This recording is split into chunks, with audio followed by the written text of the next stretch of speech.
নবীজির সাহাবী ছিলেন হযরত আনাস। 10টা বছর নবীর কদমের খেদমত করেছিলেন তিনি। শেষ জীবনে সে প্রিয় নবীর তিরোধানের আগে নবীজির কদমে দাঁড়িয়ে গেলেন। সুনানুত তিরমিজির বাবু শাফার ভিতরে হাদিস এসেছে, হযরত আনাস বলেন, ইয়া রাসূলুল্লাহ, ইয়া হাবিবাল্লাহ, আপনি ওয়াদা করেন, আমার কাছে একটা ওয়াদা করে দিয়ে যান। হুজুর, 10টা বছর আপনার কদমের খেদমত করেছি, আমি আপনার খাদেম, আপনার কাছে একটা জিনিস চাই।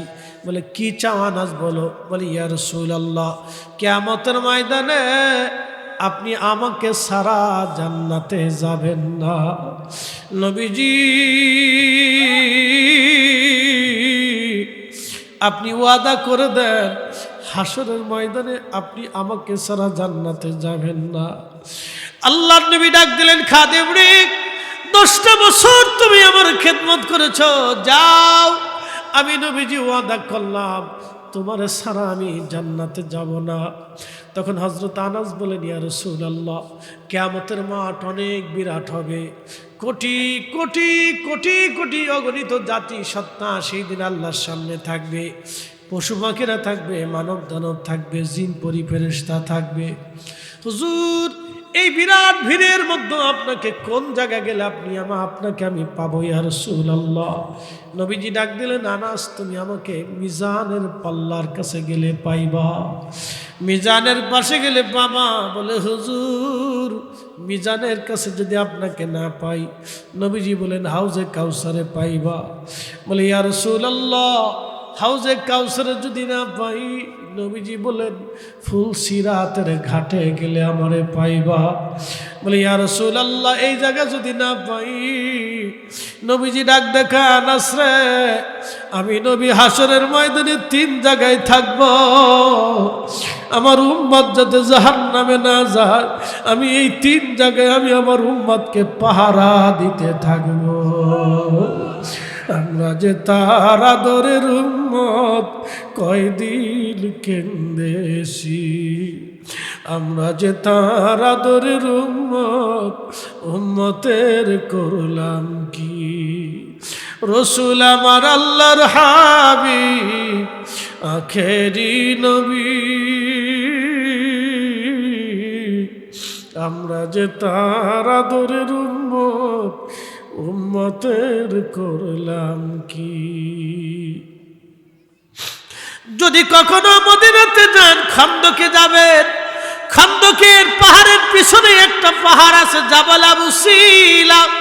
জাবাল আবু সিলা পাহাড়ে ছোট্ট একটা গুহা আছে, আমি গিয়েছিলাম।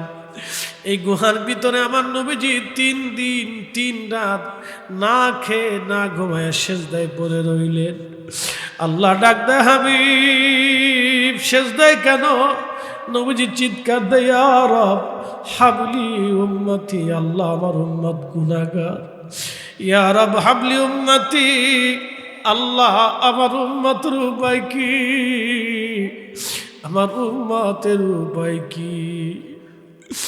জাবাল আবু সিলা, যদি কোনোদিন মদিনাতে যান, এইখানে যাবেন, এইখানে বসে একটু দোয়া করে আসবেন।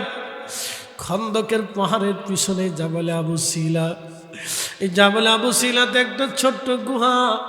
এই গুহাতে নবীজি 3 দিন সিজদায় পড়ে রইলেন। 3 দিন সিজদায় পড়ে কাঁদে, বলি, ইয়া রব হাবলি উম্মতি।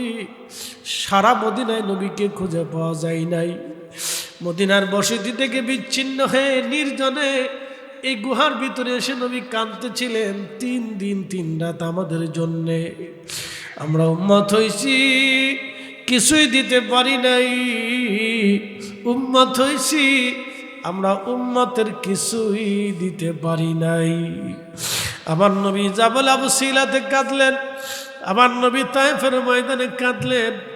তায়েফবাসীরা নবীজিকে পাথর মেরে মেরে রক্তাক্ত করলো। প্রিয় নবীজি উঠতে পারে না, বসতে পারে না। যায়েদ রাদিয়াল্লাহু আনহু কাঁধে করে নবীকে নিয়ে আসলেন এক পাহাড়ের পাশে, সেই পাহাড়টা এখনো আছে, সেইখানে নিয়ে আসলেন। হযরত আদ্দিস রাদিয়াল্লাহু আনহুর আঙ্গুরের বাগানের কাছে নিয়ে আসলেন। এইখানে আনার পরে নবীজি বসে আছেন, রক্ত শরীরে কাপড়ে লেগে পা মোবারকের মধ্যে রক্ত লেগে গেছে।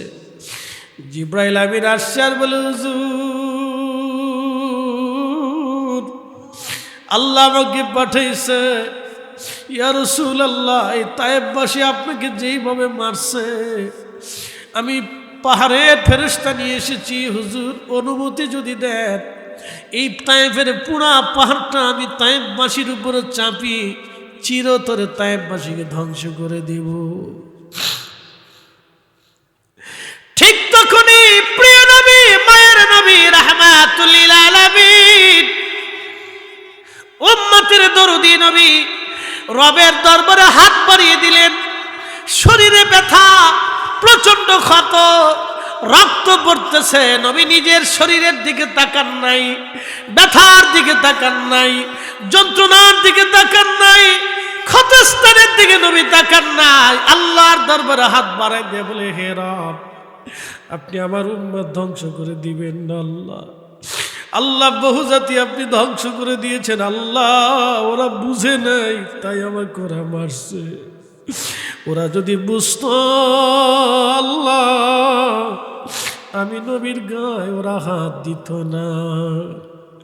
ওরা যদি বুঝতো আল্লাহ, আমি নবীর গায়ে ওরা হাত দিত না। আল্লাহ, আপনি আমার উম্মত ধ্বংস করে দিবেন না। আল্লাহ, আমি নবী হাত বাড়াইছি, আল্লাহ আমার উম্মত আপনি মারবেন না। আল্লাহ, আপনি আমার উম্মতকে মাফ করে দেন। আল্লাহ, ওরা কালেমা পড়ে নেই তাতে কি হয়েছে? আল্লাহ, ওদের সন্তানরা আমার মন বলে কালেমা পড়বে। ইয়া আল্লাহ, আমরা যে তার আদরের উম্মত কয়দিন কেন্দেছি। রসুল আমার আল্লাহর হাবিব, আখেরি নবী, আমরা যে তার আদরের উম্মত কয়দিন কেন্দেছি। আমরা যে তার আদরের উম্মত, উম্মতের করলাম কি? আল্লাহ নবী চিৎকার মেরে ডাক দেখেন, আপনি আমার উম্মত মেরে ফেলবেন না। আল্লাহ, আপনি আমার উম্মত মেরে ফেলবেন না। আল্লাহ, আপনি ওয়াদা করেন আমার উম্মত আপনি ধ্বংস করবেন না। আল্লাহ, আপনি ওয়াদা করেন আমার উম্মত আপনি ধ্বংস করে দিবেন না। আল্লাহ ডাক দেখে, হাবিব আপনি শান্ত হন। নূহ নবীর উম্মতকে আমি একসাথে ধ্বংস করে দিয়েছি, আমি লূতের কওমকে একসাথে ধ্বংস করে দিয়েছি, আমি সামুদের বংশধরকে একসাথে ধ্বংস করে দিয়েছি, আমি সালেহ আলাইহিস সালামের বংশধরদেরকে এক কওমকে একসাথে ধ্বংস করে দিয়েছি। আমি আল্লাহ বহু জাতি ফেরাউনের বংশধরকে আমি একসাথে শেষ করে দিয়েছি। আল্লাহ, আল্লাহ ডাক দেখ, হাবিব শান্ত হন। আমি আল্লাহ ওয়াদা করলাম আপনার উম্মতকে আমি একসাথে ধ্বংস করে দেব না। এই জন্য কালকে আপনারা বেঁচে গেছেন, তাহলে আল্লাহর কসম করে বলি বাঁচার কোনো রাস্তা ছিল না। আমার নবী দোয়া না করলে বাঁচার রাস্তা ছিল না।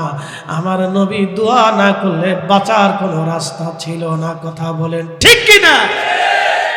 শ্রেষ্ঠ নবী দিলাম ওরে তরিয়ে নিতে রোজ হাসরে, শ্রেষ্ঠ নবী দিলাম ওরে তরিয়ে নিতে রোজ হাসরে, পথ না ভুলি তাই তো দিলে পাক কুরআনের বাণী।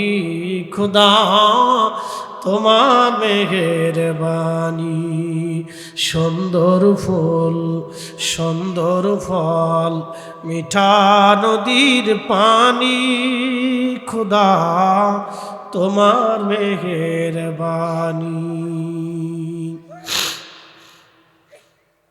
প্রিয় উপস্থিতি হাজিরিন, কথা বললে অনেক বলা যায়, আলোচনা করলে অনেক করা যায়। ভাই আমার, কিয়ামতের ময়দানে আপনার আপনকে, কবরের জগতে আপনার আপনকে একটু বুঝে যান। আপনি বুঝেন তো এই এলাকায় 100 বছর আগের কবরস্থান এই এলাকায় আছে, 200 বছর আগের গোরস্থানও আছে, 500 বছর আগের গোরস্থানও বাংলাদেশে আছে। আহা, এই গোরস্থানের মধ্যে 500 বছর আগে যারা কবরে দেয়া হলো, তার কবরের পাশে আজ দাঁড়ানোর মতো কেউ নাই। আমরাও মারা যাব, আমাদের 500 বছর পরে আমাদের কবরের পাশে দাঁড়ানোর মতো কেউ থাকবে না, না কেউ নাই। আপনার কবরে রেখে সবাই চলে আসবে, কেউ আপনার আপন হবে না। বন্ধুরা এসে গল্প গুজব করবে, সন্তানরা বাড়ি চলে আসবে, জমি জমা নিয়ে ভাগাভাগি করবে। আহা, স্ত্রী ওয়ারিশ নিয়ে চিন্তায় থাকবে, সন্তানরা জমি জমা নিয়ে ভাগাভাগি করবে।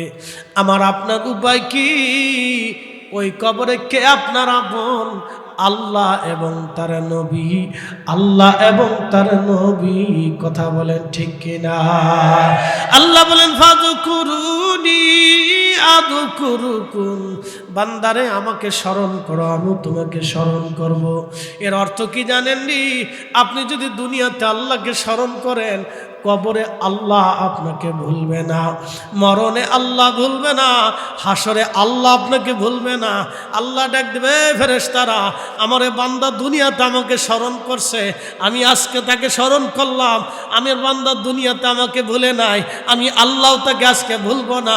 যা যা যা, কবরে আমি আল্লাহ তার সাথী হয়ে গেলাম, তার প্রশ্নের জবাব আমি আল্লাহ নিজে দিয়ে দিলাম। আল্লাহু আকবার। যা যা, আমার এই বান্দার প্রশ্নের জবাব হয়ে গেছে, চলে যা, আর জবাব লাগবে না, চলে যা, যা যা, হিসাব লাগবে না, বান্দা যাও, আজকে বিনা হিসেবে তোমাকে জান্নাত দিয়ে দিলাম। কারণ দুনিয়াতে তুমি আমাকে ভুলো নাই, আজকে আমিও তোমাকে ভুললাম না। ফাযকুরুনি আযকুরুকুম, আমাকে স্মরণ করো, আমিও স্মরণ করব। আমাকে ইয়াদ করলে আমি আল্লাহ ইয়াদ করব, আমাকে যদি ভালোবাসা আমিও ভালোবাসবো। এই জন্য কবরে কে আপনার আপন? আল্লাহ এবং নবী, আল্লাহ এবং নবী। এই জন্য দুনিয়াতে কাউকে যদি মানেন, 1 নম্বরে এই কিতাবটা মেনে যান, 2 নম্বরে আমার রসুলের সুন্নত মেনে যান। 1 নম্বরে আল্লাহ মানেন, 2 নম্বরে নবী মানেন। 1 নম্বরে আল্লাহ মানেন, 2 নম্বরে নবী মেনে যান। 1 নম্বরে আল্লাহ মেনে যান, 2 নম্বরে নবী। আল্লাহ নবী, আল্লাহ নবী, আল্লাহ নবী, আল্লাহ নবী। কথা কন না কেন? ঠিক কিনা? লা ইলাহা ইল্লাল্লাহু মুসলমান কাকে বলে বুঝেন? মুসলমান পোশাকে হয় না, মুসলমান হয় নীতিতে। নীতিতে, এই কথা কন না কেন? মুসলমান হয় নীতিতে, মুসলমান পোশাকে হয় না। না, মুসলমান পোশাকে হয় না, মুসলমান হয় নীতিতে। নীতিতে হযরত ওমরের পোশাক ছিল না, হযরত বেলালের পোশাক ছিল না, ওয়াসাল কারীনের পোশাক ছিল না, আমাদের মতো এত ঢাকালা পোশাক সাহাবীদের ছিল না। সাহাবীরা সিরা কাপড় পইরা নীতির উপরে অটল থাইকা, ঈমানের উপরে অটল থাইকা, কুরআনের আইনের বিধানের উপর অটল থাইকা তারা পৃথিবী শাসন করেছে। কথা বলেন। মুসলমান হয় নীতিতে, মুসলমান পোশাকে হয় না। মুসলমান নীতিতে হয়, মুসলমান পোশাকে হয় না। পাগড়িতে মুসলমান হয় না। পাগড়ি সুদানিরাও পড়ছে, পাগড়ি পরে এক মুসলমান আর এক মুসলমানকে গুলি করে, আল্লাহু আকবার। 2 বছরে 1.5 লক্ষ মুসলমান একজন আরেকজনকে গুলি করে মারছে। এক মুসলমান আর এক মুসলমানের মা ধরে এনে ধর্ষণ করেছে, এক মুসলমান আর এক মুসলমানের বোন ধরে এনে ধর্ষণ করে হত্যা করতেছে। বাড়ি ঘর থেকে বের করে দিয়ে তাড়িয়ে দিয়েছে 1.5 কোটি মুসলমান। মুসলমান হইন, কিন্তু সুদানি মুসলমান হইন না। মুসলমান পোশাকে হয় না, মুসলমান হয় নীতিতে। রসুলের আদর্শে মুসলমান হয়, সাহাবা ইকরামের আদর্শে মুসলমান হয়। কষ্ট হইতেছে আপনাদের? ভূমিকম্প আবার আসবে, ভাববেন না এটাই শেষ। এটা তো ছোট্ট লাড়া দিছে, তাতে সবার ঘুম হারাম হয়ে গেছে। বাকি লাড়াটার সামনে পড়ে আছে। বিজ্ঞান বলছে লাড়া একটা হবে, খুব ভয়ানক লাড়া হবে। বাংলাদেশের জন্য অপেক্ষা করতেছে সেটা। আমি বলি রে ভাই, এগুলো আমার বক্তব্য না, ভূতত্ত্ববিদদের বক্তব্য। কালকে ভূমিকম্প হতে, আজকেও ছোট একটা লাড়া দিছে। 2 বছরে 30 বার ভূমিকম্প হয়েছে বাংলাদেশে। কেন হয় এত ভূমিকম্প? আল্লাহ বারবার এই জাতিকে স্মরণ করাচ্ছে, আমি আছি, জমির মালিক আমি। তারপরেও এদেশের মানুষ ভাইয়ের জমি বুঝায় না, বোনের জমি দেয় না, ভাতিজার জমি দেয় না, এতিমের জমি দেয় না, অন্যের জমি দখল করে, অন্যের মার্কেট দখল করে, অন্যের জায়গা দখল করে, অন্যের দোকান দখল করে, অন্যের ব্যবসা দখল করে। কথা কর না, তারপরে হুঁশ হয় না, এরপরে হুঁশ হয় না। তা ওয়াজ কারে শোনাবো, কি ওয়াজ করবো? আমি মাঝে মধ্যে নিজেই চিন্তা করি যে কি ওয়াজ শোনাবো, কি ওয়াজ শোনাইলে যে বুঝবেন। বাংলাদেশে এত মাহফিল হয়, পৃথিবীর কোনো দেশে এত মাহফিল নেই। অথচ এ দেশের একটা মেয়েকে মুরাদনগর থেকে বুরকা পরায়, হাত মোজা পা মোজা পরায়, ওর মাথা থেকে পা পর্যন্ত বুরকাতে ঢেকে ছেড়ে দিয়ে বলেন, 16 থেকে 20 বছরের এক যুবতী সুন্দরী মেয়েকে ছেড়ে দিয়ে বলেন তুমি ঢাকা মোহাম্মদপুর পর্যন্ত যাও। রাত 10টার পরে ঢাকা মোহাম্মদপুর পর্যন্ত পৌঁছাবে কিনা 100% বাংলাদেশে কোনো গ্যারান্টি নেই। অথচ একই আসমানের নিচে জমিন আছে ইউরোপ, যাদেরকে আপনারা দেখেন ওরা খায় মদ, খাওয়ার আগে মদ খায়, খাওয়ার পরে মদ খায়। ওদের মেয়েরা হাফ প্যান্ট পরে, জিন্সের প্যান্ট পরে রাস্তা দিয়ে হাঁটে। যান 24 ঘন্টা যদি একটা মেয়ে রাস্তা দিয়ে হাঁটে তো কেউ তার দিকে বাঁকা নজরে তাকাবে না, কারণ ওদের আইন খুব শক্ত, বিচার খুব শক্ত, বিচার খুব শক্ত। আর আমাদের দেশে জানে ও ধরে নিয়ে গেলে 2 মাস পরে বের হয়ে চলে আসবো, আইনের ফাঁক ফোকর, টাকা পয়সা দিয়ে, ডাইন বাম দিয়ে, চাচা ভাতিজা, খালু ফুফা মামা, বাস, কোনো সমস্যা নেই।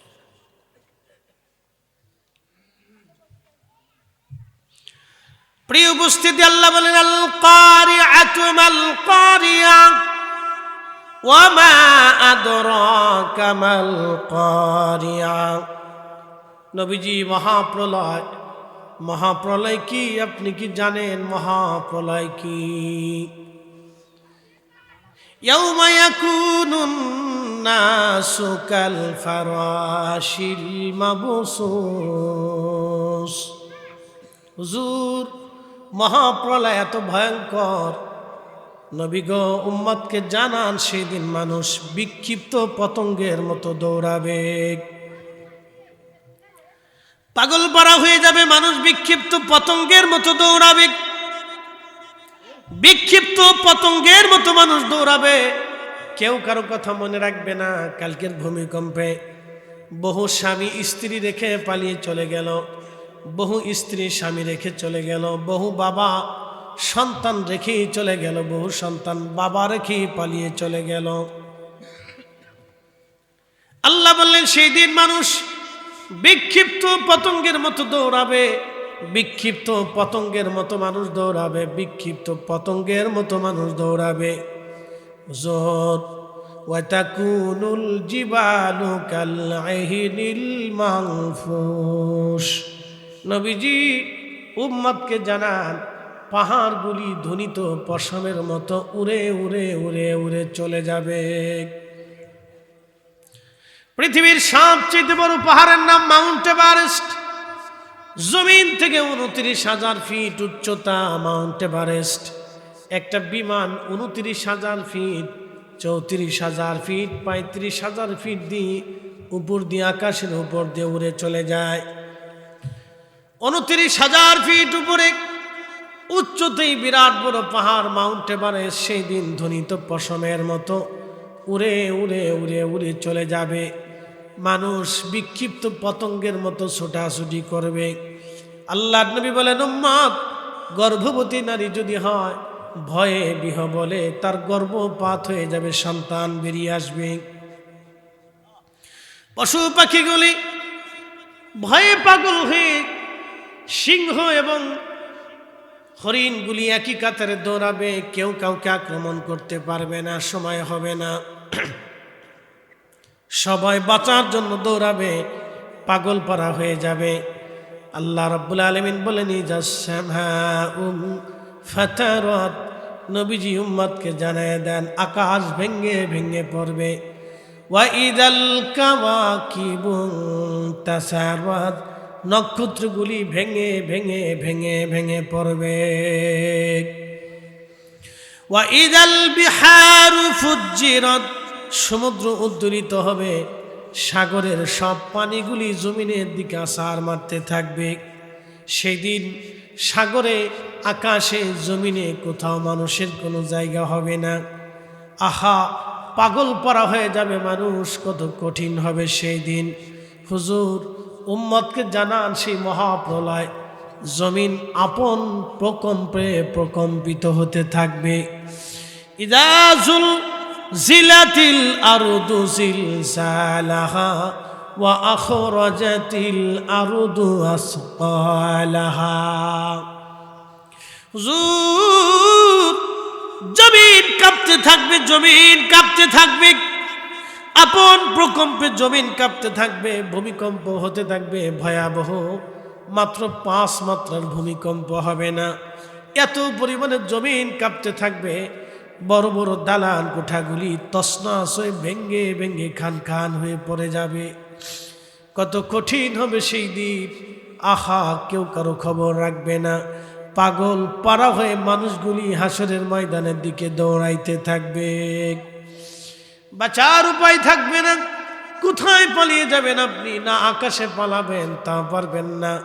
আকাশ ভেঙ্গে ভেঙ্গে পড়বে। জমিনের ভিতরে লুকাতে চাবেন, তাও হবে না। জমিনে ভূমিকম্প চলতে থাকবে। সাগরের দিকে পালাবেন, তাও হবে না। সাগর উদ্দিনিত হয়ে জমিনে আছাড় মারতে থাকবে। পাহাড়ের ভিতরে গুহার মধ্যে পালাবেন, তাও হবে না।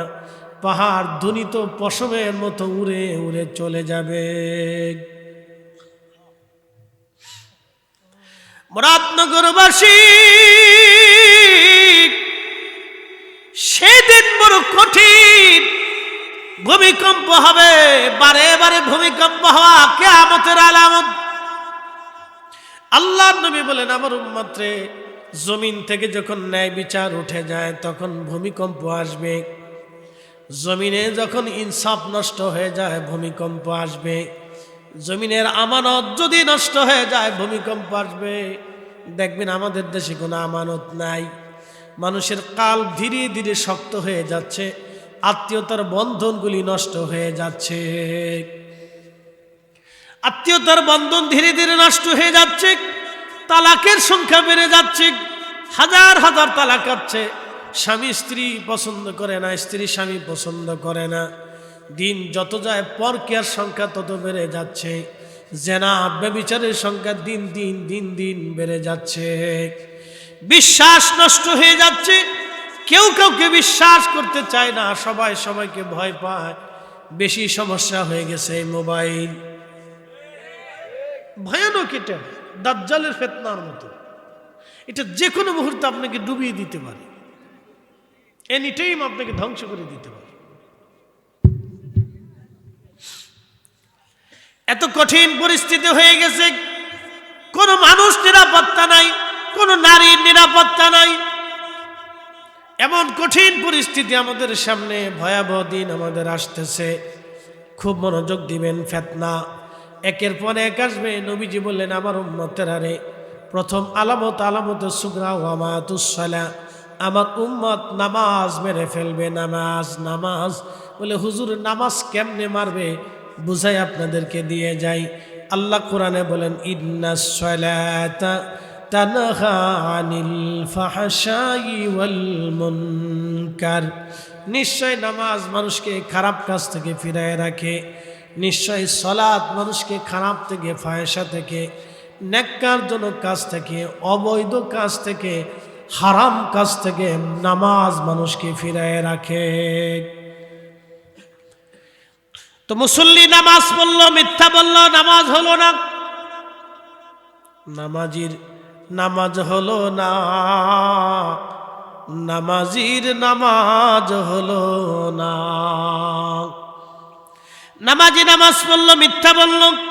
নামাজি নামাজ পড়লো, ধোঁকা দিল। নামাজি নামাজ পড়লো, সুদ খাইলো। নামাজি নামাজ পড়লো, ঘুষ খেলো। নামাজি নামাজ পড়লো, বাবা মার খেদমত করলো না। নামাজি নামাজ পড়লো, এতিমের হক নষ্ট করলো। নামাজি নামাজ পড়লো, গীবত করলো। নামাজি নামাজ পড়লো, শিকায়াত করলো। নামাজি নামাজ পড়লো, অন্যের জমি দখল করলো। নামাজি নামাজ পড়লো, মিথ্যা সাক্ষ্য দিল।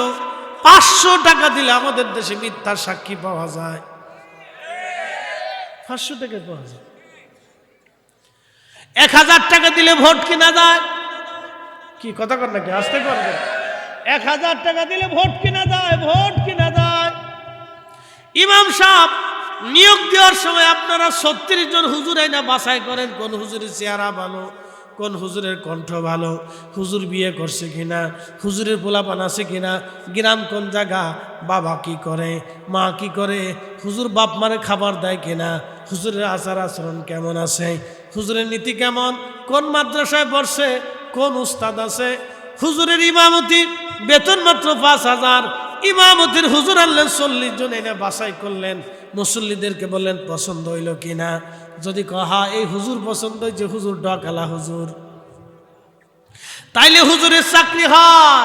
কিন্তু নির্বাচনে ভোট দেওয়ার সময় আপনারা বাছাই করেন না লোকটা আমানতওয়ালা কিনা, লোকটা পরহেজগার কিনা, লোকটা ভালো মানুষ কিনা, লোকটা সৎ মানুষ কিনা, লোকটা ন্যায় বিচার করে কিনা, লোকটা আদর্শবান কিনা, লোকটা আদর্শওয়ালা মুসলমান কিনা, লোকটা আমানতের খেয়ানত করে কিনা, লোকটা ২ নম্বরই আছে কিনা, সে মারামারি ভেজাল লাগায় কিনা। নির্বাচনের সময় আপনার যদি ক্যান্ডিডেটকে ইমাম সাহেবের মতো বাছতেন তাহলে আমাদের দেশে স্বর্ণের মানুষ তৈরি হতো। কথা কন না কেন? কথা কি যুক্তিক না অযৌক্তিক? একবার কায়দা মতো মেরে দিচ্ছি আজকে। ৫০০ টাকায় জীবন আর ভোট দিয়েন না। কিন্তু মুসলমান কি পোশাকে না নীতিতে? হ্যাঁ আসতে কোন কে? মুসলমান কি পোশাকে না নীতিতে? নীতিতে মুসলমান হন, নীতিতে। আমরা টাকায় বিক্রি হব, কথা কোন না কেন? টাকায় বিক্রি হব। হিসাব সহজ, আপনাদেরকে বুঝাইলাম, এটা বুঝার দরকার। একটা টিচার নিয়োগের সময় কত যাচাই বাছাই হয়, ইমাম নিয়োগের সময় যাচাই বাছাই হয়, মুয়াজ্জিন নিয়োগের সময় যাচাই বাছাই করলেন, এত যাচাই বাছাই এই সময় করলেন কে ভাই?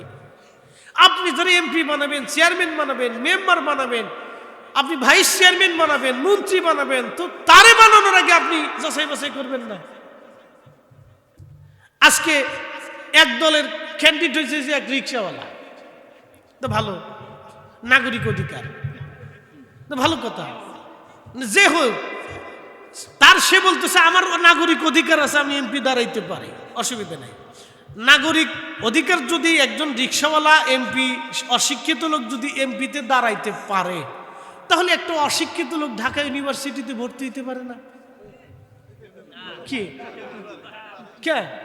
তার নাগরিক অধিকার না? এটা অধিকার আছে তো, তো এখানে ভর্তি হবে না কেন? তো ইমামতির চাকরি একজন এই জেনারেল শিক্ষিত ইংরেজি ফন্ডেওয়ালা তারা এনে দাঁড়া করাইতে পারেন না? তার নাগরিক অধিকার না? এটা দাঁড়া করাই দেন। কি কথা কি আমি খারাপ কইছি ভাই? তাহলে যারা এমপি হবে, মন্ত্রী হবে, দেশ যারা চালাবে, তাদের তো একটা ক্যাটাগরি থাকার দরকার, শিক্ষাগত যোগ্যতা থাকার দরকার। কি কথা কন না কেন? যে একজন মন্ত্রী হতে হলে অন্তত যেই মন্ত্রী হবে সেই বিষয়ের উপরে তার অন্তত ডক্টরেট ডিগ্রি অথবা তার থিসিস থাকতে হবে, গবেষণা থাকতে হবে। কি কথা? চেয়ারম্যান হইতে হলে এই শিক্ষাগত যোগ্যতা হতে হবে।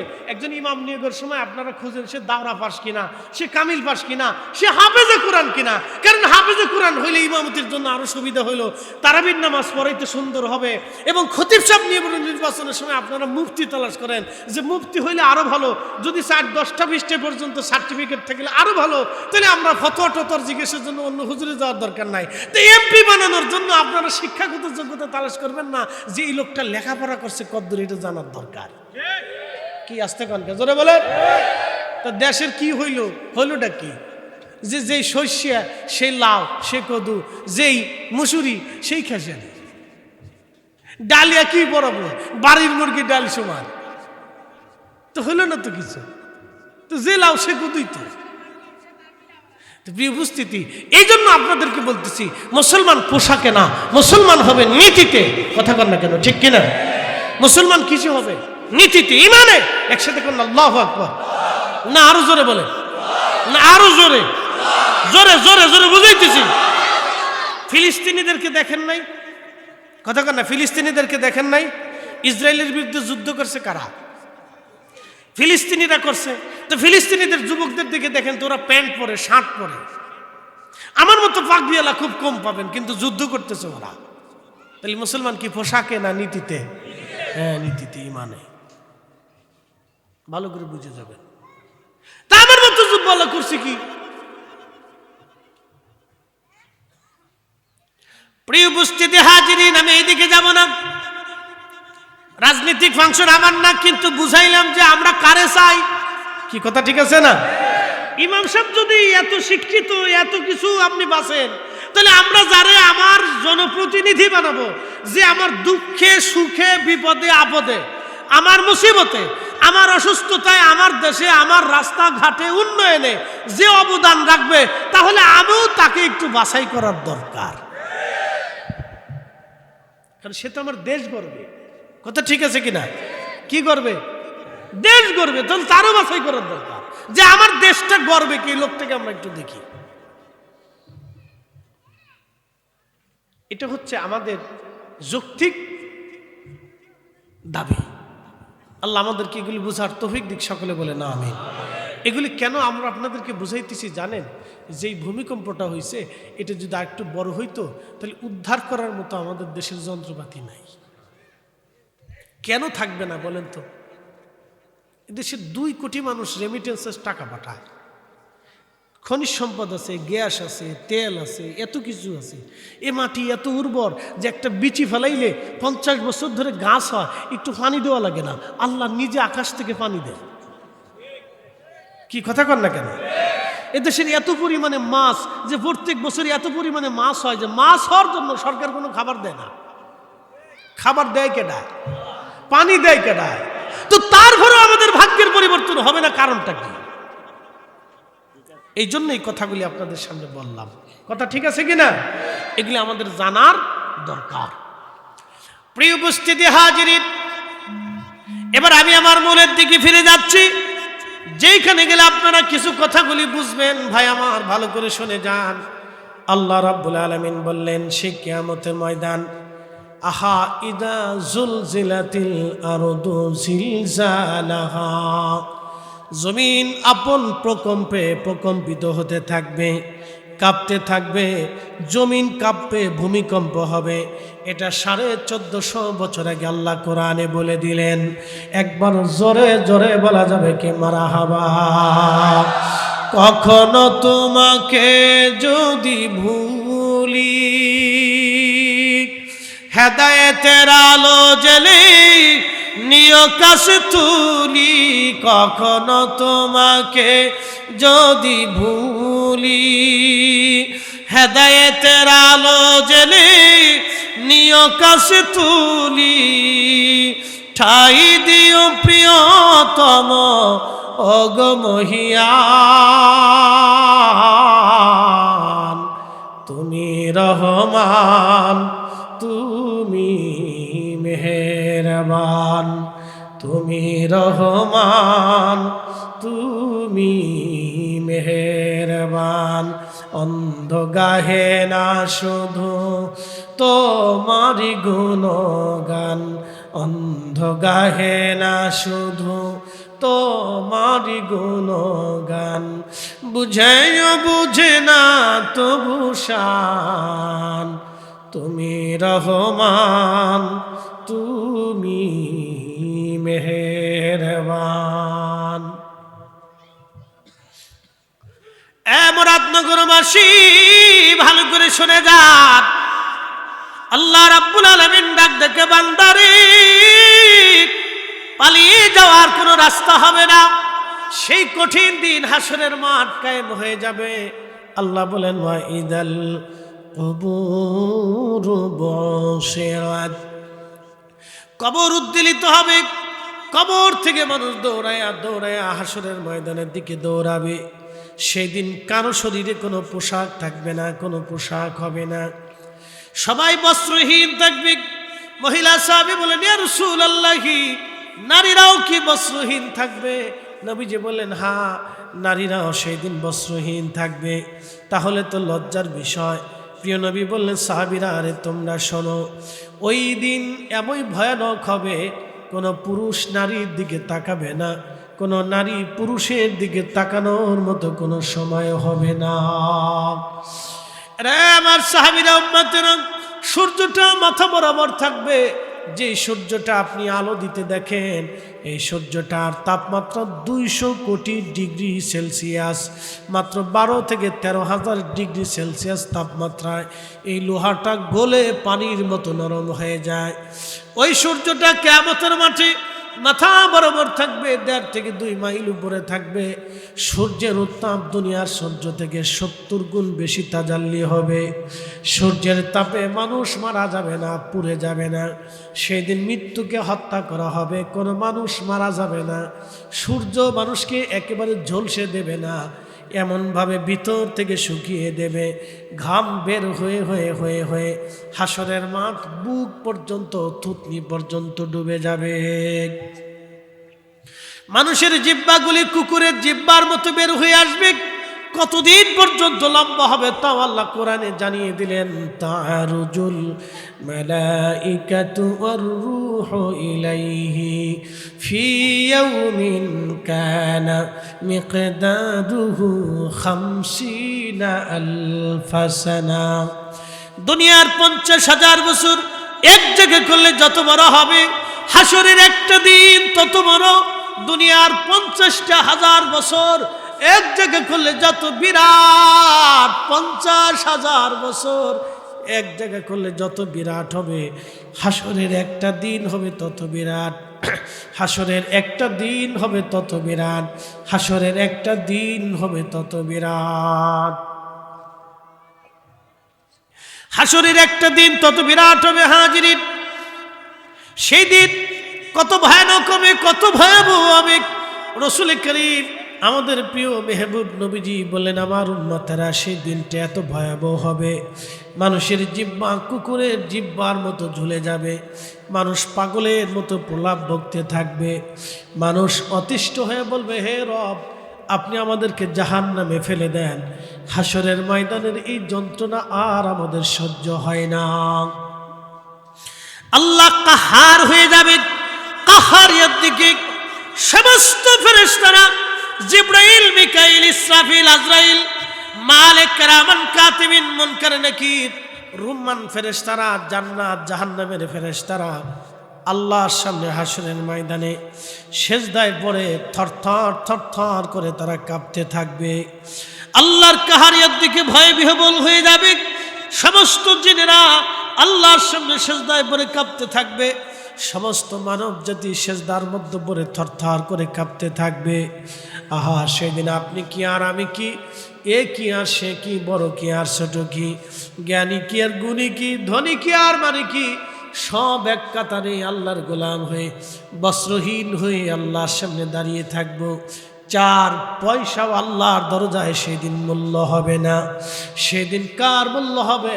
আল্লাহ কোরআনে তারও সমাধান দিয়ে দিলেন, ইন্না আকরামাকুম ইনদাল্লাহি আতকাকুম। দুনিয়ার ঝম সম্পদ দেখে আল্লাহ মূল্যায়ন করবে না, দুনিয়ার জ্ঞান দেখে আল্লাহ মূল্যায়ন করবে না। সে কি অধ্যাপক না অধ্যক্ষ, শাইখুল হাদিস না মুফতি, মক্কার ইমাম না মদিনার ইমাম, এইগুলি দেখে আল্লাহ ফয়সালা করবে না। সে কি রিক্সাওয়ালা না দিনমজুর, বোবা না ল্যাংড়া না কানা না অন্ধ, এগুলি দেখে আল্লাহ ফয়সালা করবে না। আল্লাহর একটা ফয়সালা হবে, ইন্না আকরামাকুম ইনদাল্লাহি আতকাকুম। সেই দিন আল্লাহ ফয়সালা করবেন তাকওয়া দেখে, তাকওয়া দেখে। যার অন্তরে আল্লাহর ভয় বেশি, আমার রবের দরবারে তার দাম বেশি। কথা বলেন ঠিক কিনা?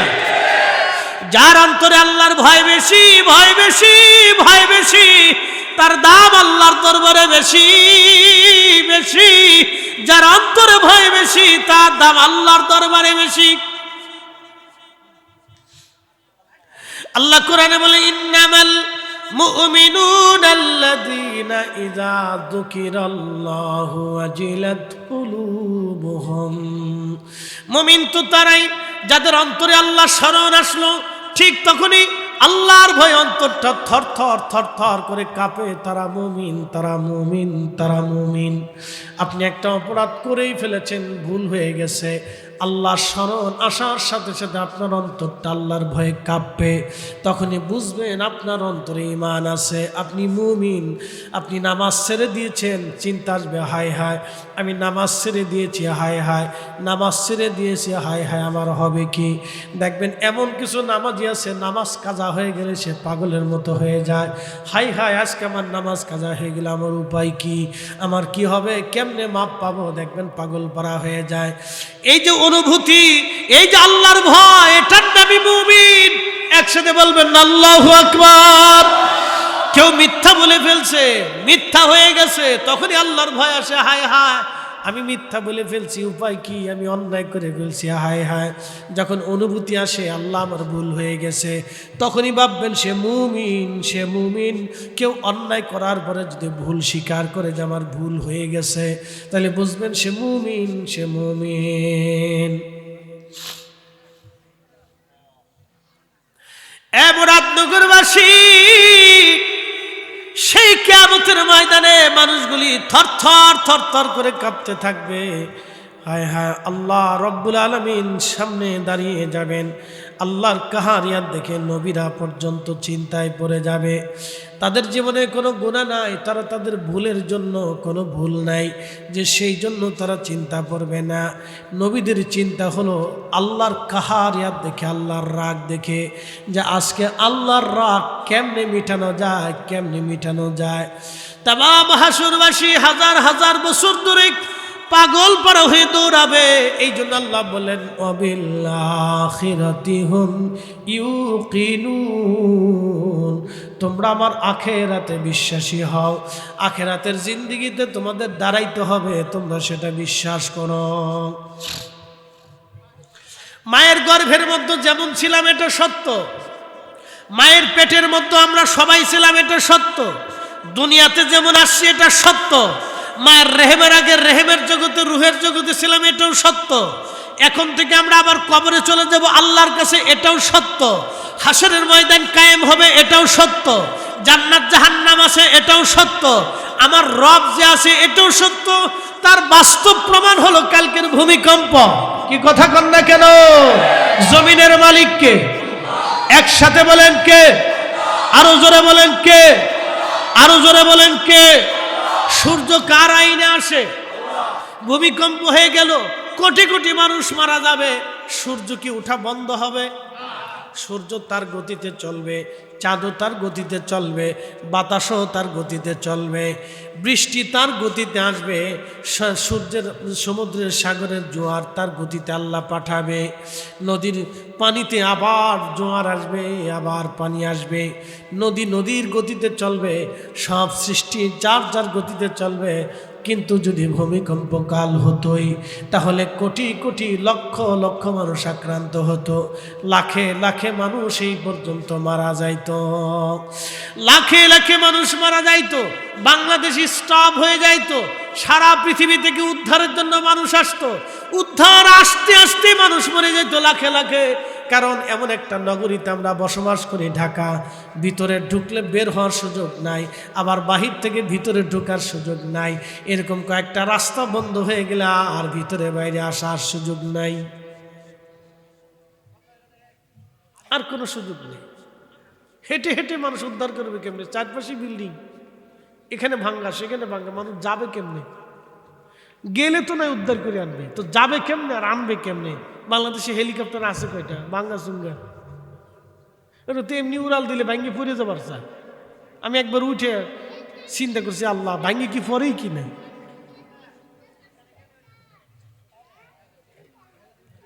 প্রিয় উপস্থিতি হাজিরিন, ভালো করে শুনে যাবেন, তাহলে বুঝেন তো কিয়ামতের ময়দান কত কঠিন হবে।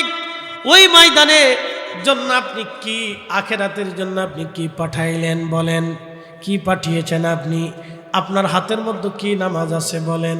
আপনার হাতে কি পরিমাণ রোজা আছে আপনি বলেন? আপনার হাতের মধ্যে কি পরিমাণে হজ আছে আপনি বলেন?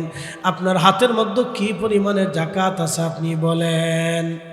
বলেন তো। ওই কিয়ামতের জন্য কি পাঠিয়েছেন আপনি?